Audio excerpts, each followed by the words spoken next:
Hey Donna, how's it going? It is great. This is crazy. I know, it really is. We've got probably over 150 volunteers. Every year we've had a Martin Luther King Jr. Day of Service. And what we do is we work in conjunction with the health department to put together hygiene kits for the point in time survey.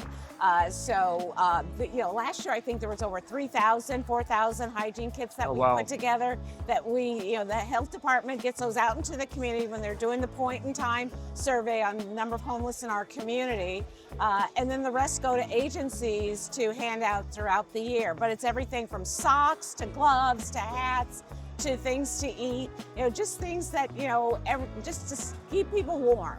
And part of what we're trying to do is to get more people in the community engaged. Martin Luther King Jr. was all about service, and that we can all be a service to our community. So this is just one of the opportunities that we have throughout the year where companies can come together, community folks can come together to be able to do, to serve their community. That's to me, that's the most important thing, is to be able to serve your community and giving back. United Way, I think I mentioned this, we're the great inviter. Yes. We bring people together, and this is one of the ways that we bring people together. So it's phenomenal. Oh, it's incredible. It's incredible. How long have you been doing this? Boy, since I have been here, so I believe we've been doing it about 11, 12 years. Oh, wow. This is the 12th year. And when we started, it was like in a small conference room, maybe 20 volunteers to, how do we really build this up to be something that's special, that connects people? And I think we're on our way there. Well, thank you for letting us come and check this out. You're welcome. We're really excited to sit down and talk to you. Yeah, great.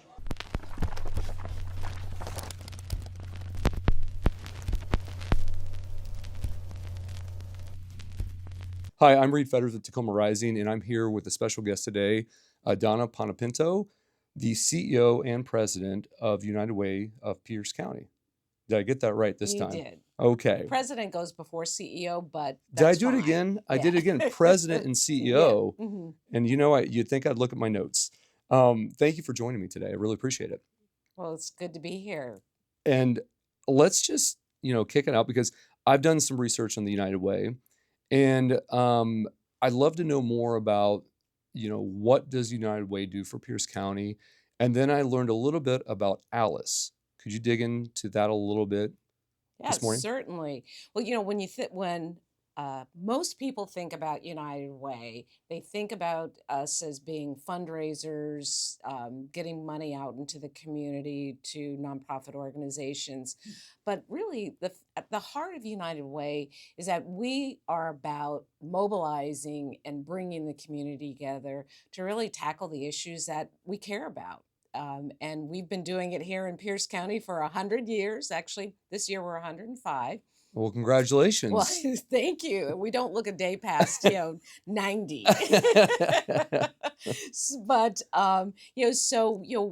are, I always think about United Way as being the great inviter. And bringing people around the table. And that's what we've been doing, and investing the dollars that we do raise back into the community. We, in 2017, established a bold goal to lift 15,000 households out of poverty by 2028. And with all of the investments that we've made in the community so far, we are at about 11,600 households that have moved from a place of crisis towards self-sufficiency. And we know that there's a lot more work to be done. We target ALICE families. And so ALICE stands for Asset Limited, Income Constrained, Employed. And these are families that are above the federal poverty level, which is about $35,000 a year for a family of four. So think about that. But they don't make enough money to, take care of, all of their needs and their families. So we're focused on that population. About 1 in 3 households in Pierce County is an ALICE household. They're getting up every single day. Many of them are working more than one job, two, sometimes 3 jobs just to make ends meet. And our United Way is a part of the statewide association of United Ways that is then part of a larger network of United Ways across the country that are involved in United for Alice. And it's all about the data. And how do you take the data and put a face to that data to tell a story Mhm. about folks that are providing childcare to your kids? They're at the coffee shops. They're the grocery store tellers. They're teachers. There are so many individuals that we interact with every day that we just, we don't think about them struggling, but they are. And so what we're trying to do, and what my board has set out to do when we came up with the bold goal of 15,000 at the time, it was 15,000, approximately 15,000 households were Alice families with children. So that's how we came up with the 15,000. And what we got asked a lot in the beginning, and we still get asked this question, well, what happens when you get to the 15,000? Well, right now there's another 15,000. And so how we're trying to target Alice is several ways. And one of those ways is advocating and educating the community about Alice, because so many people just don't know. We live our lives. We're not really, sometimes paying attention to kind of that invisible population that, struggles. So education through advocacy, through working with legislators to look at all the different policies that impact Alice. We also know basic needs are important. I mean, you hear a lot these days about food insecurity. Mhm. Food is that number one thing that families need access to. We've got food deserts throughout Pierce County where folks just don't have access. We work with some wonderful partners, Good Roots, EFN, Nourish, the Puyallup Food Bank. So all of these great agencies that are providing access to food to deal with the issues of food insecurity. So we do provide some funding to a small group of organizations that's really what they're doing is they're working with their clients to help them move along a continuum. So if someone's in crisis, for instance, how is this particular agency and the services that they are providing helping move someone towards self-sufficiency? Not asking them to do mission creep or anything like that, but really saying, okay, our particular agency provides this service, a supportive service around basic needs. How are we helping them to move forward and not just maintain where they are? And then the other piece that we do is our asset building work around our Centers for Strong Families. It's a network of organizations that provide integrated, what we call integrated service delivery. So it's job coaching and counseling, training, income supports. There are a lot of folks that leave dollars on the table, both public and private dollars. So they may be eligible for something. Could be eligible for childcare subsidies or food assistance, but they don't know. Or they have to take time off of work, lose income to go down and fill out the forms. Some forms you can do online, but at some point you have to go down to an office. And so so that's one piece. That's the second piece, and then the third piece is the financial coaching and management. Helping families understand their finances, build assets, which I think are really important.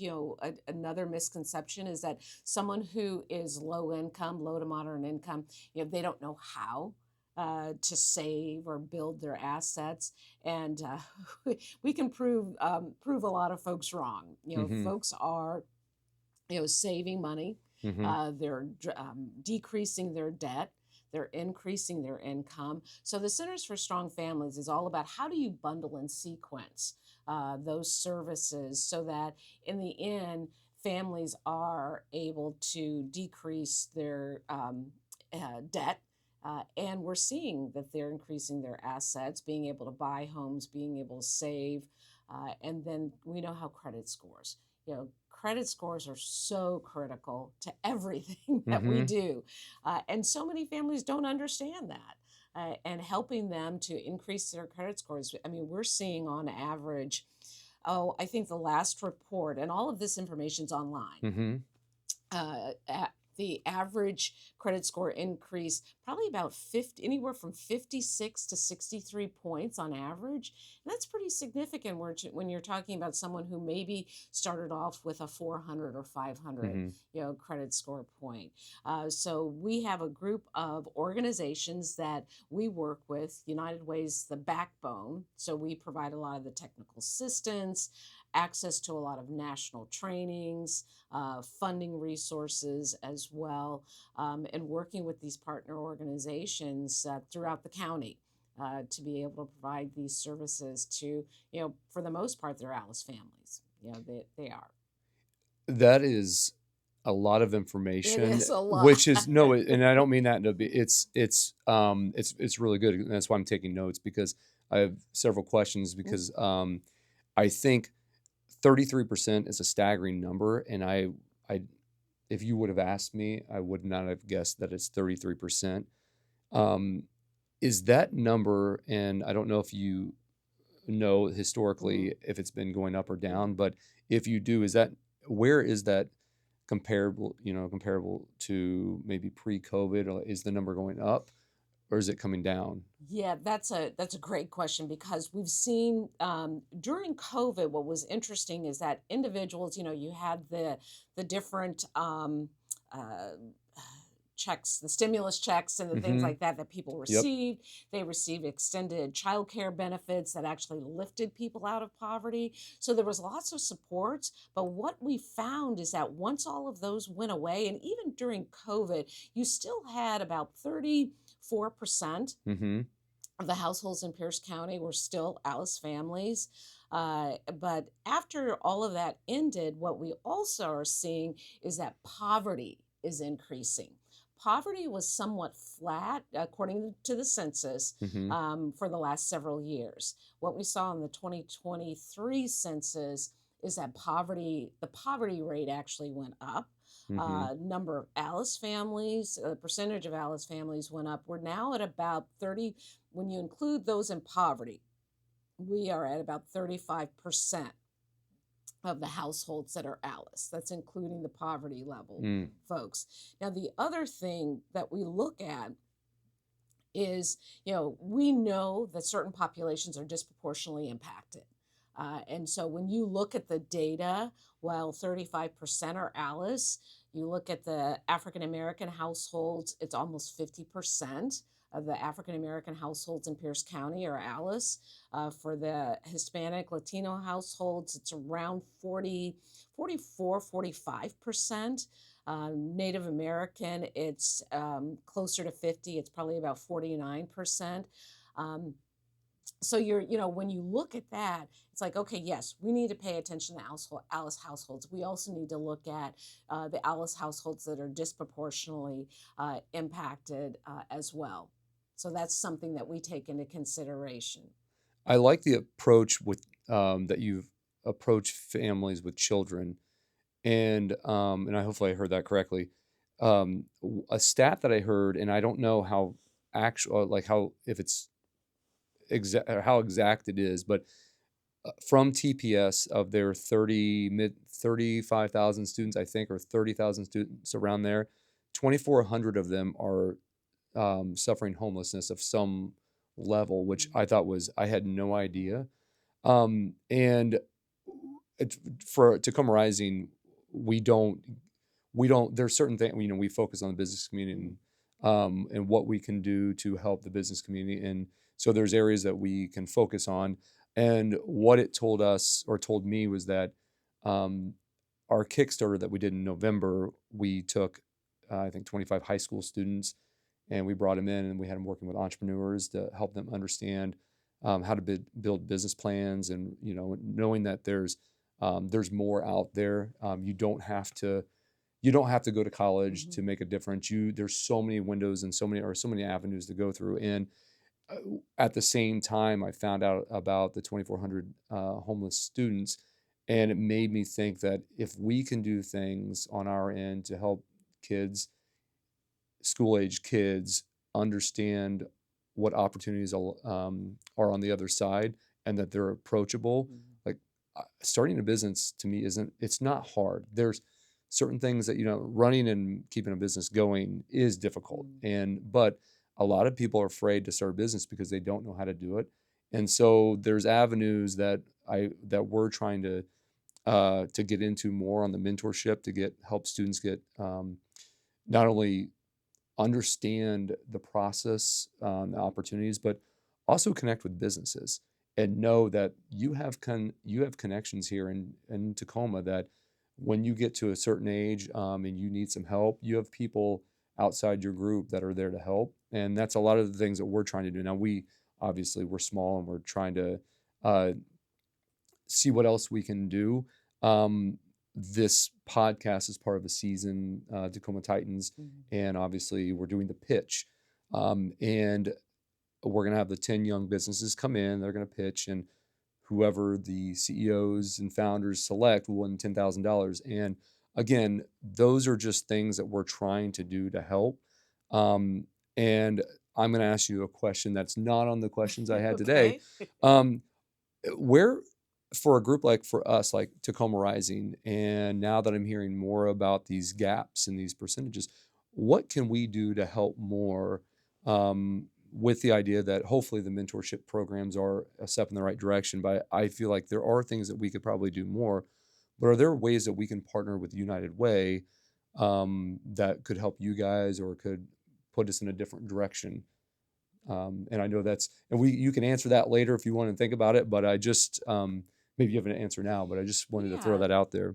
Entrepreneurship, and this goes to some of the other work that we've been doing in partnership with the state through the Community Reinvestment Plan project that was funded a couple of years ago. It was funded in this current legislative year. But one of the things that we were doing was a match savings program. Mm-hmm.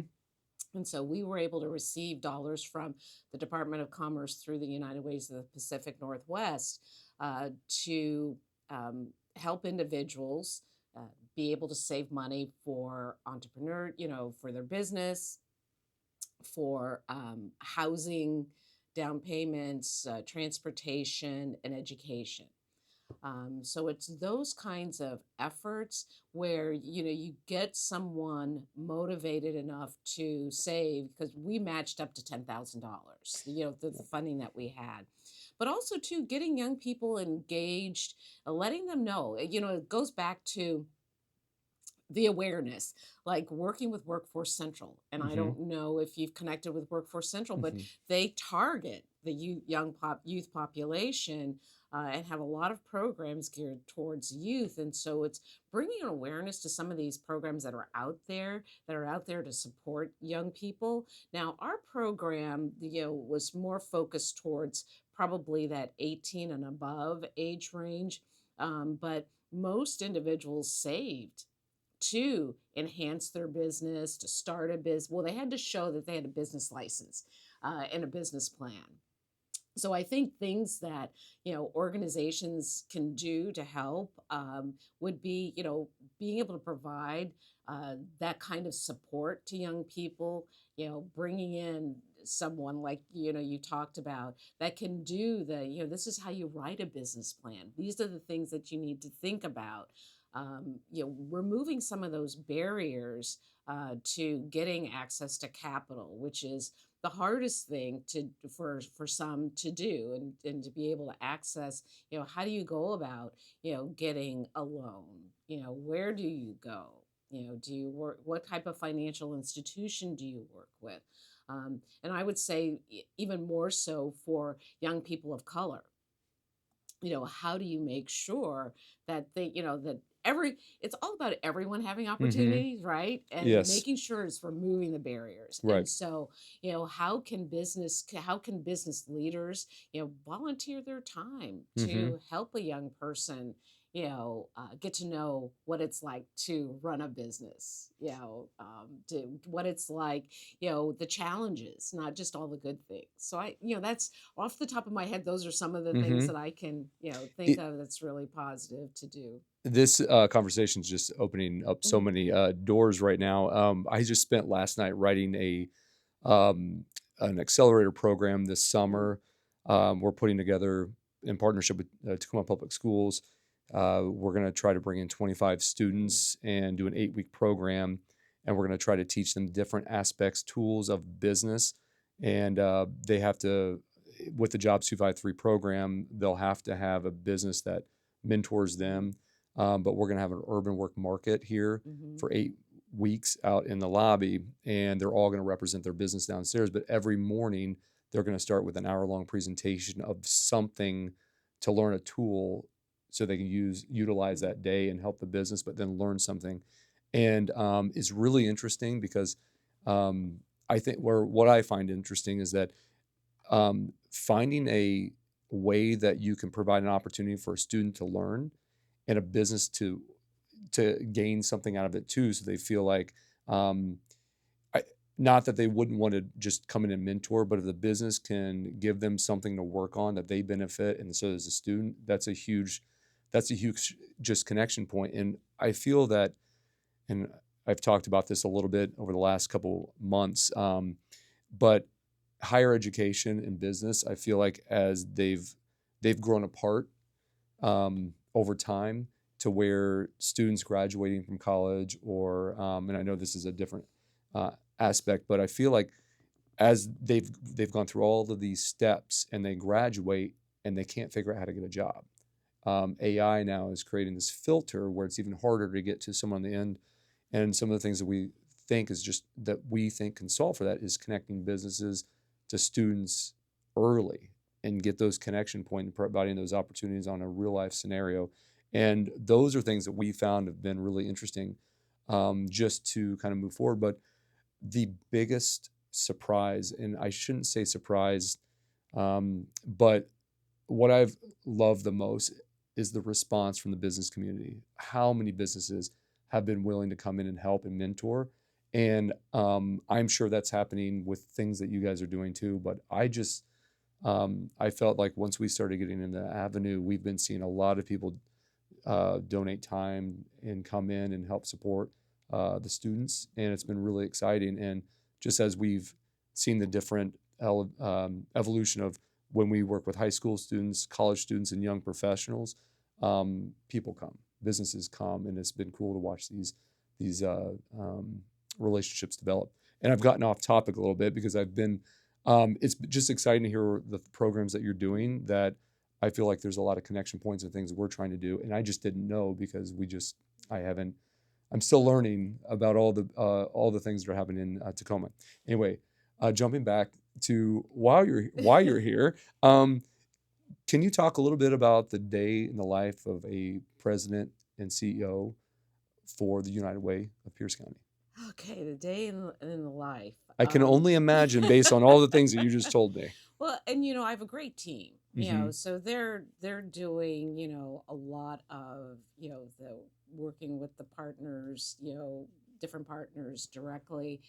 For me, it's being the head of United Way is so much about relationships. And so I'm out in the community all the time. I try not to be sitting behind a desk. So it's important to me to connect. A day in the life might be meeting with a CEO or two. In fact, after this meeting later on this afternoon, I've got a couple of CEO visits with companies that run United Way campaigns. There may be times where I'm meeting with folks just to talk about how do we address a particular issue. The county executive mellows pulled together, and Speaker Jenkins, Laura Jenkins, have pulled together a very diverse group of stakeholders, creating a resiliency hub and working. Greater Tacoma Community Foundation is kind of leading the effort, but making sure the right people are around the table to talk about how do with all of the potential reductions, both state and federal, what are the things that we need to address collectively as a community. So those are, that's a kind of a snapshot of any given day, and working with my team to strategize on the work that we're doing. If you've ever heard me in a presentation, I always say we're never going to social service our way out of poverty. Yeah. We're never. And so, to your point, how do we work with business? Mm-hmm. How do we work with, state, city, county governments? There's so much of the silos. How do we deal with the issue of people that are chronic homeless? Because there's another side to this where there are people getting up every day, working Mm-hmm. a couple of jobs, and still don't have a home to go to in the evening. So it's like, we've got to figure out these answers to these Mm-hmm. questions, and the nonprofit can't do it alone. The business community, has a role to play in it as well. And so that's a lot of what I'm always thinking about is Mm-hmm. how do we really make sure that there are no that at some point in time there's not going to be any Alice's in our community, Mm-hmm. that everyone is going to be thriving. So those are the things that are always on my mind. And I love thought partners like, on my team, folks like Kathy Lippman with the Mm-hmm. Greater Tacoma Community Foundation, Lori Harnick with Goodwill. I mean, I could just keep naming Mm-hmm. folks that it's like we wake up thinking about, how can we be catalysts, Mm-hmm. for changing conditions in communities. And yeah, there are lots of bright spots, in my organization. We've done some really great work in partnership with a lot of folks, but to me it's about how do we, um, you know we may not be able to ever end poverty, but how can we do things um, to a point where there's going to begin to be a ripple, Mm-hmm. that there's going to be some traction, Right. and more people come along. And does that need money? Yeah, it needs money, but sometimes it just needs, how are we changing the narrative Mm-hmm. for Alice? Yeah. And that's narrative change, advocacy work, I think are the hardest parts of my job. Like, today, I can't testify in person, but we're putting together a written testimony, for instance, to support a particular bill around the 10-year poverty plan that was created, gosh, probably about 3 or 4 years ago, maybe 5 years ago now, and in support of that work. So it's those. That's kind of a typical Mm-hmm. day. It's never a dull moment. Oh, I've been here for 12 mm-hmm. years. I've been in this work for 38 years, 4 different United Ways. And the thing that I do struggle with is that even though those 4 United Ways were in uniquely different types of communities, the issues are the same. When I look back 38 years ago, there was still a homeless issue. Yeah. It's even worse now. Mm-hmm. There's always been, affordability of housing. That's like tripled, quadrupled Mm-hmm. probably since that time. There's always been, basic needs and making sure people have basic needs. So I think things are better, but I feel like sometimes we take, 5 steps forward Yeah. and take 4 steps back, Mm-hmm. right? And I don't want to sound gloom and doom because there's lots of great things going on in the community, but the my I feel like part of my role is, all right, how do I get the right players to the table, and working with other folks to do that. And it's great when you have the county exec give you a call and say, Mm-hmm. hey, we need your help with this. The opportunity knocks, for instance. Yes. We were a part of that. I think there were about 500 individuals that came that day to get access to supports and get information, help, getting help on decreasing, how do they get their debt down.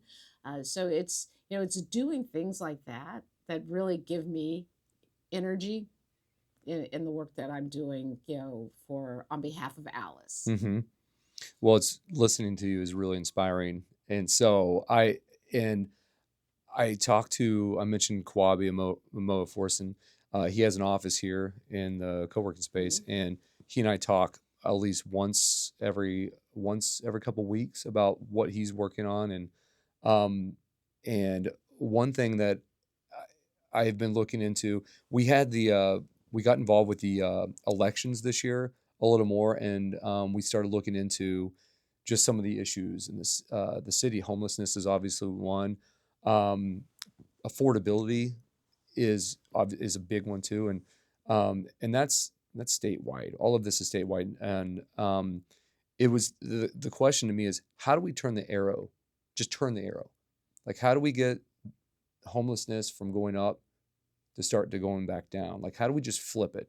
And I just feel like and my perspective is going to be different than everyone else's, and I think that's why we approach mentorship, and those are the things that we're good at. We can bring businesses and things together, but I just feel like, to me, if we could just turn the corner and start getting things to go back down, and then find out those things that could work, like I don't know. I would love to be involved in Mm. conversations like this because I think there's a lot that we can all do, and I think getting the business community involved is a big step. And I know there's a lot of other ways to do it, but I just find it very inspiring to hear you talk about these things. Donna, let's jump into some of the core values and the principles that drive United Way, and how do they start from the top and kind of go through the organization?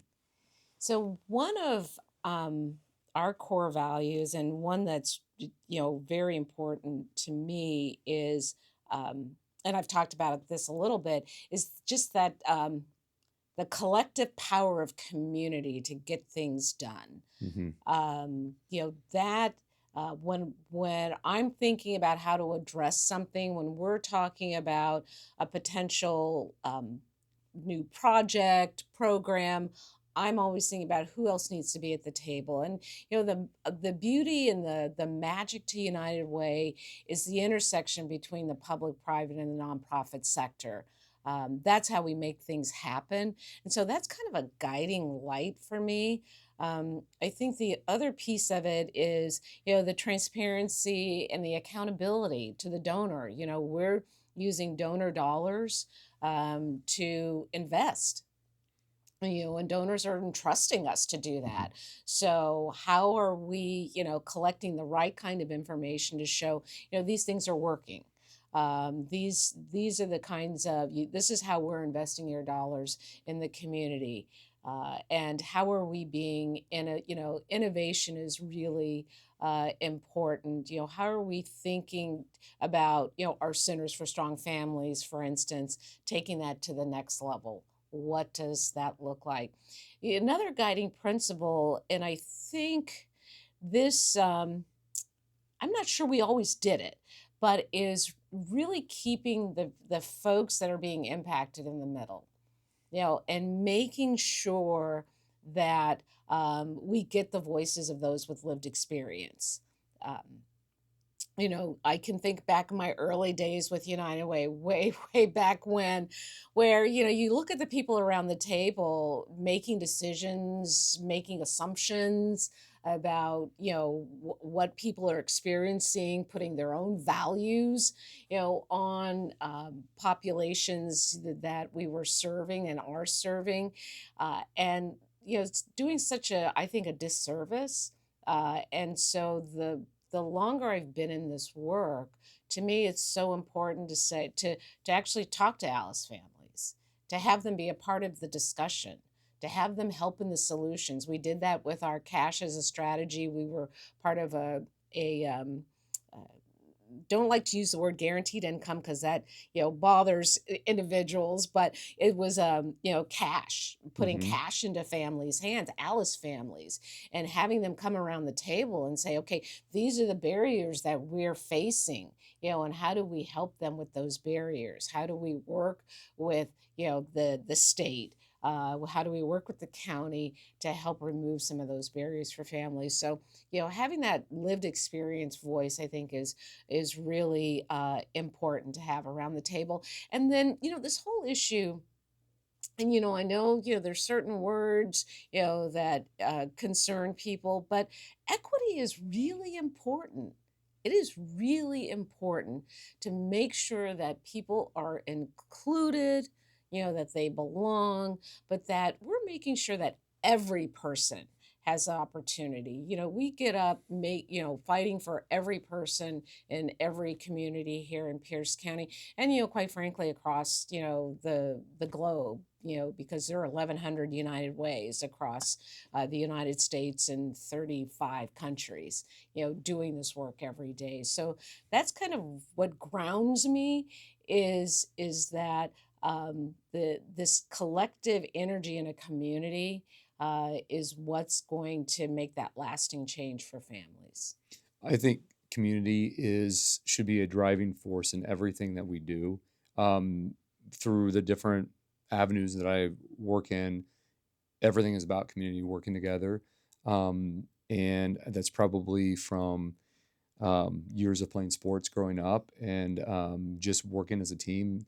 And just so you know, I'm from Indiana, and it was a big win last night for Yes, Indiana that was a Hoosiers. great game. That That was was unbelievable. I'm getting way off topic, but I have to document this somewhere that I can't remember the last time I watched the game and had so many highs and lows and watched. And it was just, and what did they talk about?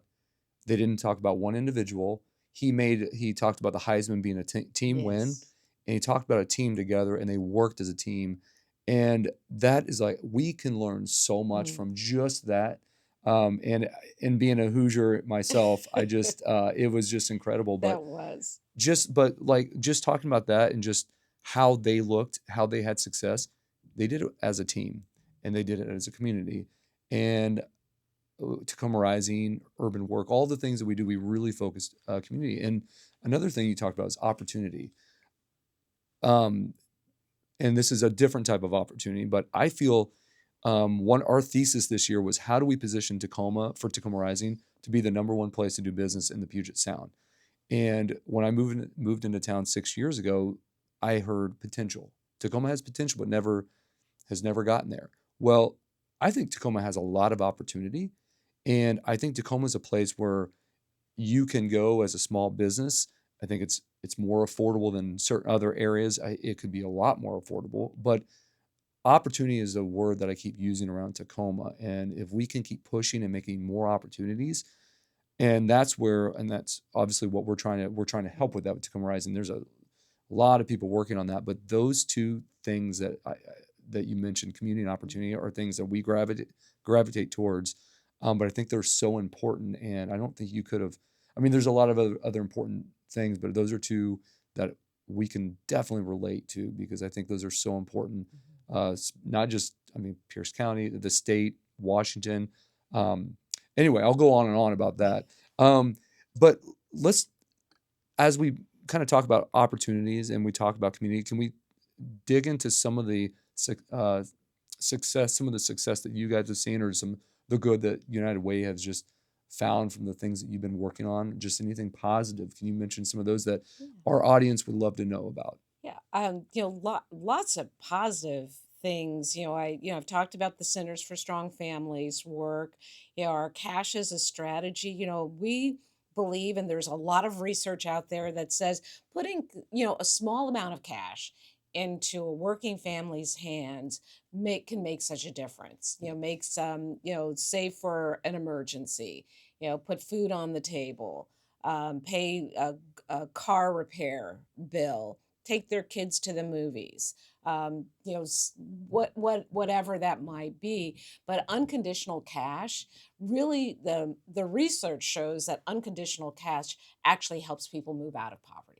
And again, we saw that during COVID, with the child care tax credits, with the stimulus payments, those kinds of things. No one told anyone how to use those dollars, but people were using them for basic needs. They were using them to make sure that they were taking care of, their family and any kind of daily challenges that they might face. So the cash as a strategy was really a big thing for us. And then our Access Pierce. We were a 211 call center, and it's become now a statewide call center. And so we transitioned to be a resource navigation center. and we call it Access Pierce. And we have been able to do that in partnership with Workforce Central, for instance. We have workforce navigators that help job seekers get connected to Workforce Central's partners, and then vice versa. They may have a client that comes in, they need supports, they may need diapers, they may need access to childcare, other kinds of supports. And so the two, our Access Pierce resource navigator, work very closely to make sure that it's not just here's a phone number, but here we're going to help you navigate this workforce system so that you get connected to whether or not you're looking to upskill, whether or not you're looking for just a different profession, to find out, what are your hopes and dreams. And then we have transportation navigators, which they help individuals get access to transportation, working with all the transportation partners. We're involved, we have a partnership with United Way Worldwide and Lyft, where our navigators, if that's the right kind of transportation you need, can actually go into the Lyft system Mm. and get someone connected to and from work, to and from a doctor's appointment. During COVID, it was, I think, even to the grocery store, there was a pharmacy, a lot of other places. So we have those behavioral health navigators, basic needs, family resource Mm. navigators. So that's, we're really proud of the work that those navigators do, and working in partnership with a lot of folks in the community. The other thing that we have done is, well, I mentioned briefly, the opportunity knocks, and working, in partnership with the county and other organizations, to make sure that individuals are getting access, to asset building supports. Then one other thing that we do every year, we have our From Poverty to Possibility Summit, which is a summit that's focused on how do you remove the barriers to economic mobility. And it's always in November. And this past year, we had our speaker was Matthew Desmond, who wrote the book Poverty by America. And he also wrote Evicted, focusing on the homeless population. And one of the things that I like about this particular event is that it's an education and awareness event. It gives people an opportunity to talk with one another about how do we begin to collectively address some of the issues when it comes to why poverty, the root causes, but also to what can we as an individual. So this year was all about the urgency of now. We called it the urgency of now, and how can we personally take responsibility for our role in poverty. We don't think about that very much. And not that it's, wrong, but, we get up every morning, we live our lives, and there's a lot of people struggling out there. And what role are we playing in that? And it's not that we're personally doing harm, but could we do things differently in our own lives, that maybe would ease some of the burden? When you think about, for instance, um, you know, I don't have any checking account fees, but who does? Yeah, who's paying those fees so that I don't have a fee, in my checking account. So it's little things like that that, I don't think about, and I'm sure most people don't. So how can we, it's a narrative again. How do Mhm. we change that narrative so that we're more aware, if nothing else, that, hey, there are people that are working really, really hard. But they're paying, they're paying more, to get a check cash because they can't afford to get a bank account. They are paying more for food, because the access is limited. So it's just those little things, but it was a way. I had so many people tell us, that they just didn't know. Those were things that they just didn't think about, and so it was the ninth year. This year is the 10th year. We're already set. I'll give a plug. We've got our speaker, Brian Goldstone. And if you haven't read the book, it's working working and homeless in America. So this he focuses his research on he's focused on 5 families that were working every day, but homeless, and how how homeless get pushed into homelessness. They no one most people don't want to be homeless. There's Hmm. you've got a chronic homeless population that's a different population, but most people who are homeless don't want to be homeless, but they get pushed into homelessness for a variety of reasons. So anyway, I've gone now off a little topic, but this Poverty Possibility Summit really has been something that, we get 300, we got this year close to 400 individuals, that when you can get, all sectors in a room to talk about poverty and to talk about how we can find solutions for it, I think is pretty powerful. And so I'm really proud of that work that we're doing. And then, I mentioned the match savings program. We're still working with Hmm. Workforce Central, and it's a 2-for-1 match. So imagine you're an entrepreneur, you've got a struggling business, you're trying to grow it, and you save $10,000, and then you get 20 on top of that. That's pretty significant. That is significant. And that's how we change the trajectory Hmm. for families, to giving people opportunity, Hmm. right? Giving people opportunity to, save and get that matched is so very, very powerful. So those are some of the things. And there's others, but those are the big things that I can think of that have been successful. And I think about, again, all of our partnerships. During COVID, we had a phenomenal partnership with the Greater Tacoma Community Foundation. And what we did together was immediately pull together an aligned philanthropy. Because when you think about philanthropy and their role in all of this, and we've spent some time talking together with philanthropists and family foundations, corporate foundations, how are we collectively, what's our role? And all of the things that are happening with reductions to funding, with the shutdown and the impact of the shutdown on not only individuals but on organizations' ability to help Hmm. those families as well. But we came together collectively, raised, it was over $7 million, and we got those dollars out, into the community together.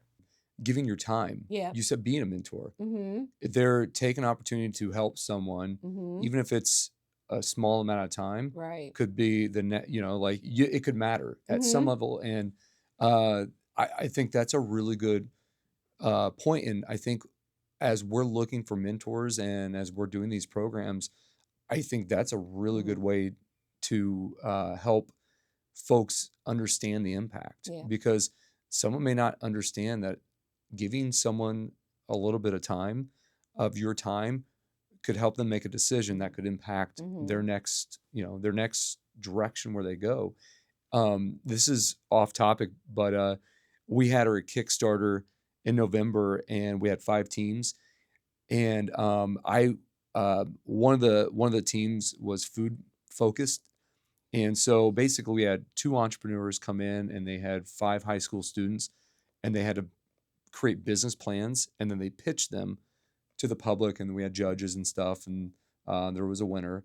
One of the teams, they focus on musubi, which is I'm not sure if you're familiar, Mm-hmm. but it's a type of food with rice, a meat, and I'm not explaining it very well, but it's usually, I think it's spam and some other Okay, different I've stuff, heard of it. and it's uh, I think it's a Hawaiian Like a Philippine or cuisine, or Hawaiian, maybe it's, yeah. yeah, Mm-hmm. yes. But that was one of the businesses came up Mm-hmm. that they were gonna start a business around that. Well, 2 weeks after, literally to the day after we had the pitch, I ran into one of the students that was there at Dick's Sporting Goods, and I just said, "Hey, you were at the Kickstarter," and he was so excited. He took that concept and created his own business Mhm. around doing it, and he said he was already starting to make money. Now, he needs to do a lot of things around that, probably, business license and Mm. health department, but it didn't matter. Is the fact that he came and he did this, and he was hungry enough to go out and try it. Mhm. And I think that is a really good example that the two entrepreneurs came in, and I had them on the podcast earlier Mhm. in the year. They agreed to come in and mentor students for 4 hours, 5 hours, help them, guide them in a way. Mhm. And one of the students actually did something with it. And I hopefully, it leads in. I bet in 10 years he's not doing Masubi, but he'll be probably doing Doing something something. right. Exactly. And I think, and to your point, I think that's a call to action, Mhm. just having those thoughts about Mhm. what can I do. And I think there's so many things people can do. Doesn't mean they have to go write checks and donate Right. money, but time could be one of the most valuable things. Advocating. Advocating, yes. Advocating is Yeah. so It important. really is. It is, and using the data.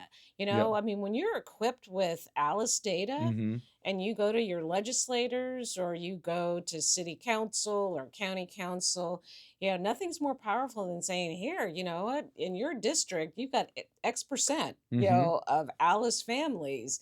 Did you know that? Yeah, Yep. and some, are very surprised, to know, gosh, you know what? In my community, no, we don't have, Alice families, but yes, yes, you do. Mhm. And Yes. these are the issues and the needs that are important to them. So yeah, the advocating, I think that that is the more that we can lift our voices. And especially bringing Alice to the table. That's where the lived experience matters. When we go down to Olympia, and we bring a couple of the folks that have received the guarantee, the cash assistance through the program that the guaranteed income program, uh, and they tell their story, and that resonates, because you're hearing it from someone who's actually living it. Mhm. Yeah. Absolutely. Let's, if you don't mind, if we've had a lot of positive, let's take a step back and talk about or just lessons learned. I'm a broken record probably on this podcast about failure, and I feel failure is necessary to grow. What are some of the lessons you've learned the hard way? Um, as you've in your just as leadership, have you developed as you've developed in leadership, that you've had to learn basically to become the person you are today?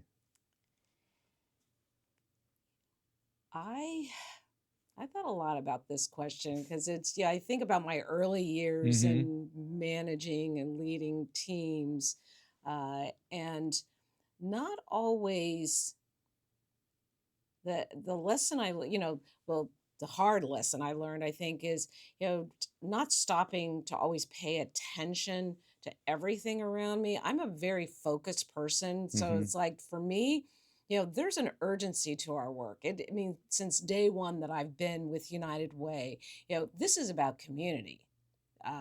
And so, lessons I learned early on is like, okay, there's a lot of other people around you, and you need to pay attention and listen. Mm-hmm. You need to bring others along. And I think earlier in my career, I'm not sure I did that very well. Lots of bumps, and lots of things I would do differently in terms of communication and Mm-hmm. how important communication, how you communicate. Words matter. Mm-hmm. I can, even, sometimes I feel like I'm always apologizing, but That sounds like um, me. but yeah, it's words really matter, and Mm-hmm. I have found that I have to really watch my words, Mm-hmm. and sometimes I don't always watch the words, and when you're in this kind of a position, that matters. Yeah. But I have found that it's important to listen. It's important to have people around you, walking with you, is so important for me. I've learned that I can get things done when I'm engaging people, both the naysayers and, I can't forget about the Yeah. naysayers. I have to have those people around the table. I Mm-hmm. want them around the table, Yep. because otherwise you're only going to be able to go so far. Yep. And so my goal has always been, how do I maybe not get a naysayer to completely change their mind, but at least to hear another point of Yeah. view. And I do think that that has been really important, for me, for my organization, to make sure that we're listening to all sides, because I think we're in a world right now where there's a lack of civil discourse, and I think United Way and other organizations, we can be that kind of middle ground where we can bring voices to the table and facilitate discussions, Hmm. in a healthy manner. And I think that and have disagreements, Yeah. and I think so many people are uncomfortable with disagreements. But also talk through the disagreements. Have a Yes, yeah, conversation. That drives me absolutely, nuts that is the world we're living in yeah, today, that you can't disagree, but talk through it. right, Like, that's how and you get things, that's how you come to a better solution, yeah. is working through it. I'm sorry, I cut you off. No, no, I You mean got that me on that one. no, That that's, one just that really is, gets me. that's definitely, part of the lessons, learned over the years. And but I just know that, our success as a united way is when we're not moving faster than I mean, yes, there's an urgency. Yes, we need to solve for this, but my between my board or my staff or others, how do we bring people around the table to figure out, um, what's your role, what's my role, because it's never about just United Way, Yeah. ever. Right. It is never about us. I mean, United Way, Mm-hmm. in our title of our organization is about being united, and so that ongoing lesson and reminder for me is, um, you really do have to make sure that people are with you, Mm-hmm. that they're I had a volunteer years ago that said this, and it still holds true, and I still remind myself, you've got to make sure people are in on it, up on it, or they're going to be down on it. Mm-hmm. And Right. so, those are reminders for me, and leadership lessons that I carry. Absolutely. Absolutely. The naysayers, which I think is a, a great positive way to uh, talk about the people that are going to disagree. And I think I love you have to have those folks, because you want them to poke holes in the things that you're working on. In my Mhm. opinion, and I think they make your solutions stronger when you're working on things like just in general. And so I'm really glad that you mentioned that, because they are just as important. I think they're almost more important than having I the people that are going to agree with you I or on your agree. side. I think that they are, there have been people over the years, in this community that I meet with and I talk to, that it's we have wonderful conversations, and we're coming from different points of view, and it's like, wow, okay, I never thought about that. Hmm. Yeah, and so it even gives me, something to think about, when I'm talking with someone who's, maybe, doesn't believe that we should be giving cash to people, or that's probably the main thing that I can think of. It's like, yeah, I had a lot of interesting conversations, with naysayers Hmm. about, you shouldn't give people cash, Hmm. and it's like, well, you know what? There's research to show, that works. We all get cash if we own homes. We're getting tax credits on that, and you think about all the things that people do get money in their hands, but why not give someone $500 who's working really hard? So it's, and not make them jump through hoops. Especially the group that's working really hard. Yeah. Like Yeah. that's Oh, yeah. the that's the frustrating piece, is how can we help the people that are out there Yeah. working in multiple jobs and Hmm. still aren't making it? And that's a fundamental issue that we need to solve. Oh That should yeah. be that's to me, I low hanging fruit isn't the right word because it's not easy, but I think that's where you start because they want to do they are clearly working. What do we need to do? Yeah. And that's And fun. how can businesses, it's not, don't want to get into the subject of, wages and things like that, but business, what other things can businesses provide their employees? Mm-hmm. It Yeah. could be, flexibility when it comes to childcare. Yep. It could be, okay, you know what, if your child is sick, you can work from home today. you Yeah. know um it's there's I think that there are things that we can all do. Oh, sure. But when I think about the business community, for instance, there's so much around, well, folks need to be making more money, Mm-hmm. and yeah, we all could be making more money, right? And especially in Alice family, where I did mention this earlier, but housing survival budget for a family of four, with two kids in childcare, is about $123,000 a year here in Pierce County. So when you're thinking about the average wage, I'm not sure exactly what the average wage is, but most of the wages are around $20 an hour. You're going to be struggling. Mm-hmm. The stability budget is closer to like 170,000 for that same family of four. And if you're working in the service industry, if you're working in a lot of childcare, you name it, there's Mm-hmm. a lot of different sectors, you're going to be struggling. So what can your employer provide, that's going to help to support Mm-hmm. you? Are they, providing, oh gosh, don't want to get into the healthcare situation, but for my employees, we provide Mm-hmm. health coverage, for all of our employees. And we feel fortunate that we're still able to do that, Yeah. right? Because it's Today only we're getting more and more Yeah, expensive today we're too. able to do that, but it's those little things that can help a family, Mm-hmm. that help families, so that the struggle doesn't seem is not as challenging, right? And so we have Mm-hmm. to think about, how are we, as anyone in business, providing those kinds of Yep. supports, for the families that they serve, so that they're not losing wages. A family that may need to, I don't, this is something that businesses could do, is go through what we call Alice experience. And Mm-hmm. so it's kind of the day in the life of someone who's Alice, and you're given a scenario. It could be a single parent with two children, and it goes through, hey, your car got a flat tire, but you've got to get to work. You've got to get your kids to childcare. And it takes people through a scenario so that you're kind of in the shoes of an Alice family, Mm-hmm. and you really get a sense of, this is what a family is having to make some tough choices every single day.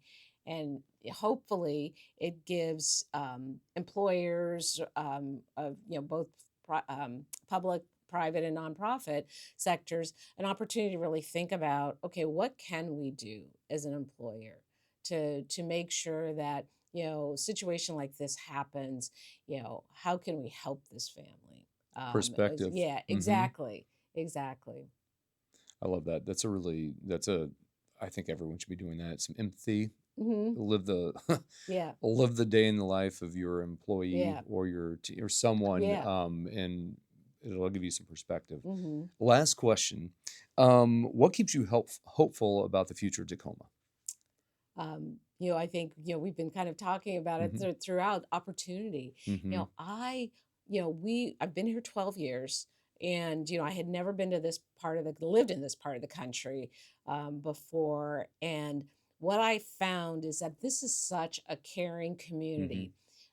It's the perfect size to get things done. Mm-hmm. And that I have so enjoyed, when we do come together.